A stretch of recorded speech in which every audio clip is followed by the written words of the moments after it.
One of the interesting things about the NFL contracts that got done right before the deadline of the franchise tag were, first of all, it's kind of a little bit crazy that Dak and the Cowboys wanted to potentially get a deal done and then couldn't quite agree to get a deal done because they took it right up to the last possible moment.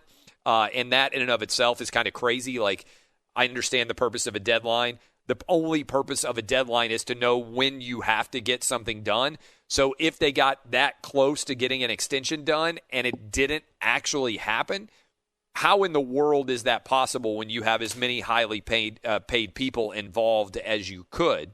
And we talked some about the Derrick Henry deal and why, even though there have been a lot of deals that didn't make a lot of sense, we talked about this some at the start of the hour. The Derrick Henry deal, looking at the larger context of running back deals and how that one works out and who's going to be the winner or the loser of that deal.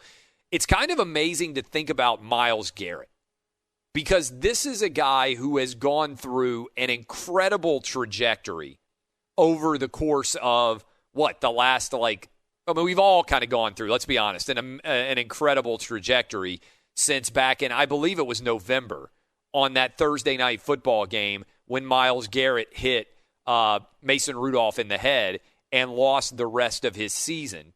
And if you remember that play happening, what was kind of unique about it was it was so late in the game, I'd already turned off the television. Like, I turned off the television, and then I was rolled over. I was going to go to bed. I was down. I was taking that Friday off, which is rare, because I was down in the Florida Keys, and I was going to be doing a wedding. So I was marrying two people, a friend of mine, Lori, who used to work with me at OutKick, and her now husband, and so Bryce. And I was about to do their wedding, and so I was like, I want to be rested up. We got to drive down the rest of the way to the Florida Keys tomorrow. Turn off the television. I literally turned off the television with 1 minute left, because there was no uncertainty as to whether the over-under was going to hit. The betting line was already in the books. And so I was like, there's nothing else going to happen. I literally remember thinking, there's only a minute left in this game. Nothing's going to happen, or whatever it was, and I turned it off. And then immediately after I turn it off, I roll over to go to sleep, and my phone blows up. And I'm like, oh, my God, what happened? And I put it back on in time to see all the craziness that was ensuing, but I missed it live.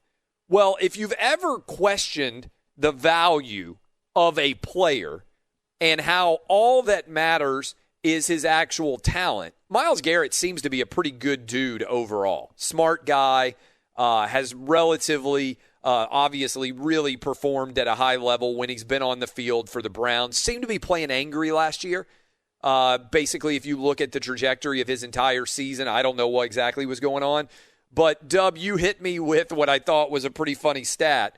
Based on the contract that he signed and the fine that he had to pay to Mason Rudolph, you sent me, how many times could he have hit Mason Rudolph in the head? Yeah, so for that action that he took on that Thursday night game, he got fined $45,623, and his extension, his new deal, is worth $125 million. So that would mean if he so chooses, they do play twice a year. I don't know how many more times he's going to see Mason Rudolph back there. But if he wanted to, he could hit Mason Rudolph in the head with a helmet 2,739 more times, and he would still have the money to pay that fine. What's amazing about this is people were like, some of the most aggressive reactions were, the Browns have to release him. There's no way they can stand by him now.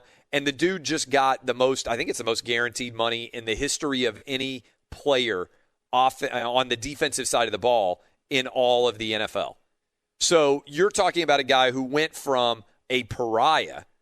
Everybody's angry at him. Oh, my God, how in the world did you decide to hit somebody in the helmet? Remember, he made the allegation, he said something racist to me, but he didn't make that allegation until he was in the middle of getting his appeal filed. All of that process played itself out, and it's amazing the trajectory that he has covered in the space of, since mid-November when he did that, to now becoming the highest paid player in the history of the NFL. That is a perfect sign of how much talent matters.